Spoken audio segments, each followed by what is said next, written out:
Welcome to the Key Chapters of the Bible podcast. This is a daily podcast that's going through the key chapters of God's Word.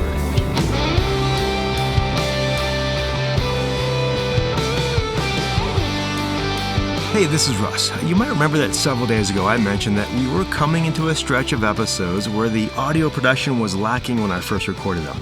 Well, this is one of those episodes. The content's fine, it's just the audio that's lacking, and it's on my list of episodes to re-record in the future.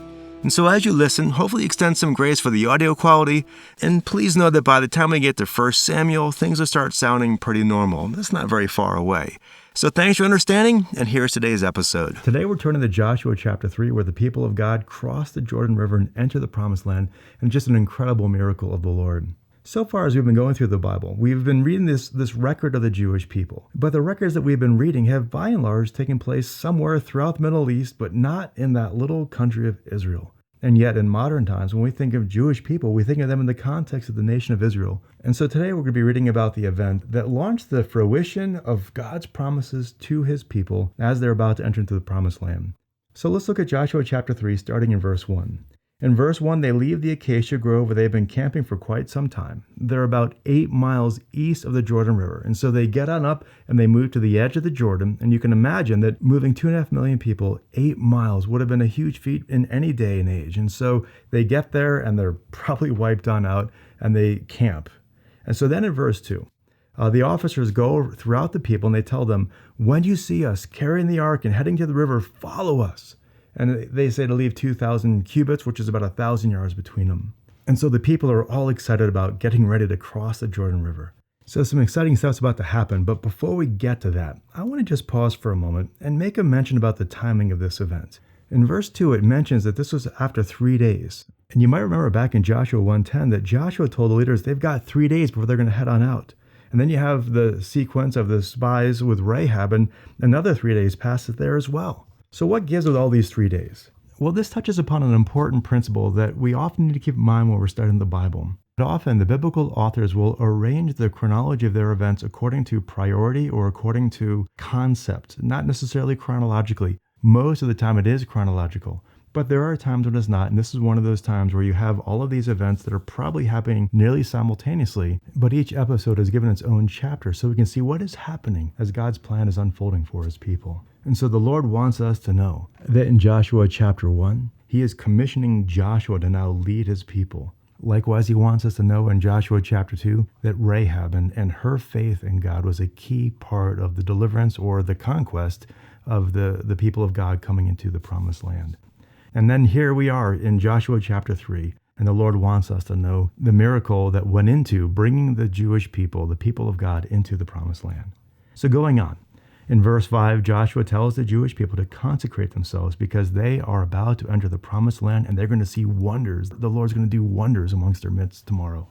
And so that idea of being consecrated or being sanctified just means to be fully dedicated to the Lord and to his work. It might mean washing clothes. It might mean abstaining from certain kinds of activities. The point is to say, I am fully dedicated to the Lord right now. He is my focus and he is my pursuit.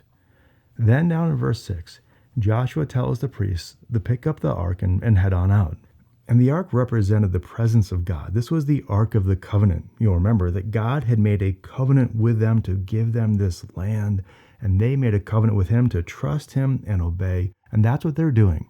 Despite how fearful they are of the people, they are trusting God. Their parents were just too afraid to even bother. This generation is going to trust and obey. Well, going on to verse 7, the Lord speaks to Joshua saying, this day I will begin to exalt you in the sight of all Israel, that they may know that just as I've been with Moses, I will be with you. And the Lord goes on to tell him about bringing the priests and having the priests stand in the middle of the Jordan River and all that went into that. And so Joshua calls the leaders of the tribes to him, and he tells them what the Lord is going to do. And he tells them the priests are going to bring the ark into the river. It's going to divide just like it did when Moses led the people across the Red Sea. Now, some of these people probably remember that. They were just kids at the time. Some of these people were never even born, and they're going to see this incredible miracle for themselves. And so it happens just as the Lord had told Joshua. When the priests step into the waters, it says, rose up into a heap and stopped so that the people could walk across the Jordan on dry ground. This was a true miracle of the Lord. The Lord had stopped the waters all the way back at the city of Adam, which was about 15 miles north of where they were. And so they have this incredible miracle of the Lord. And we know it's a miracle for them because it said over in Joshua chapter 4 that when they crossed over, the waters came back. This wasn't just like some kind of natural phenomenon that took advantage of. It was just for them. The Lord provided it just for them so that they could cross. And so just as the Lord had worked through Moses, he is now working through Joshua.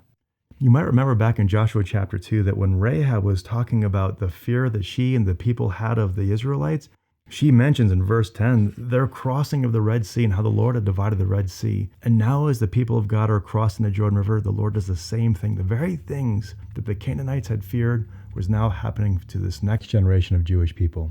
And so God was going with his people and he was going before them. They could rest assured that he was a part of this entire event and they were now going to the promised land. Moses was gone, but God was not gone.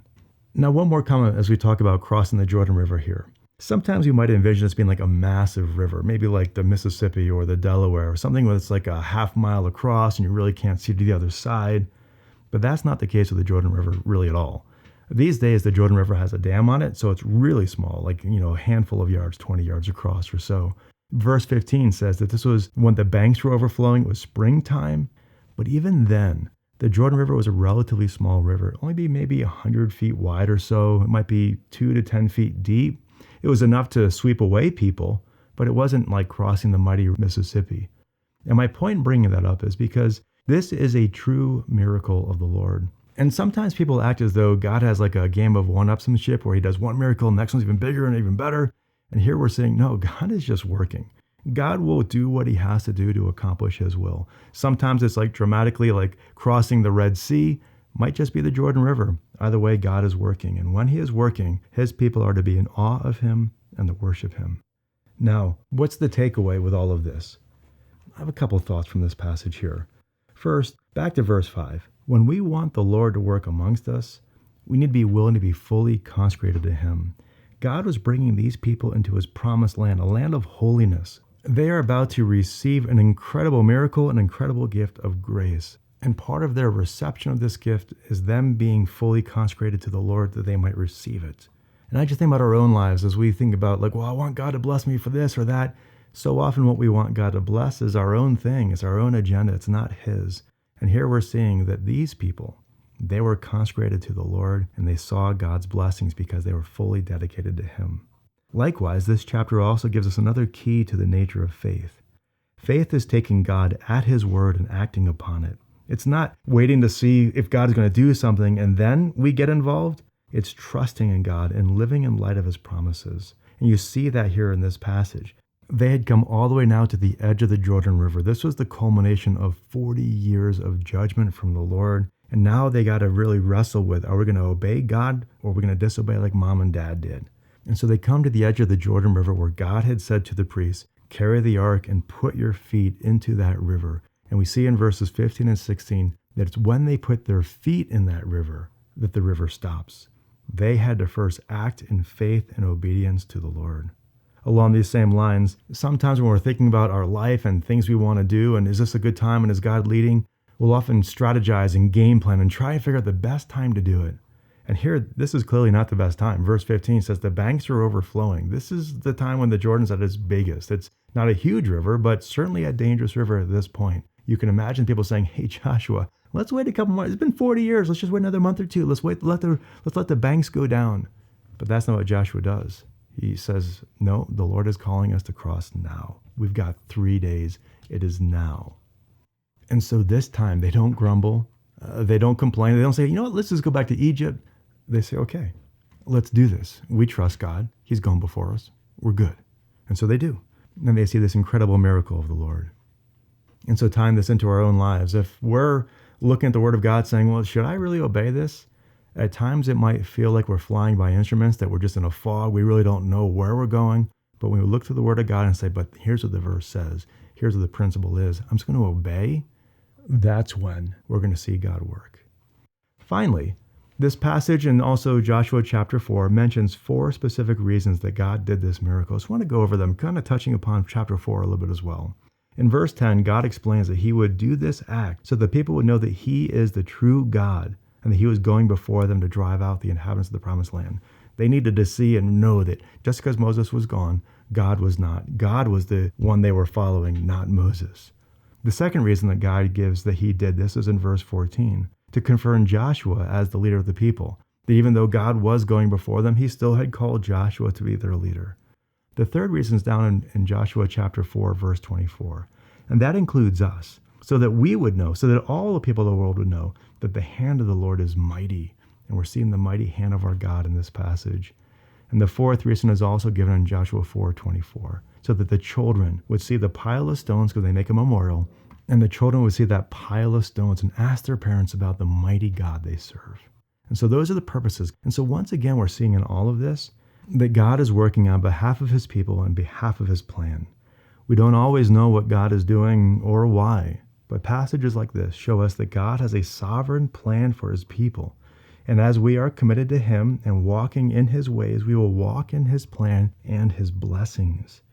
As we've said in previous studies, even if we do not have God's direct revelation like Joshua did, where God's actually just talking to Joshua, we still have his revelation in the word of God to show us the way we should go. As we come to his word, as we believe it, as we step out in faith, we will walk in the blessings and the joy that he has promised to those who will follow him.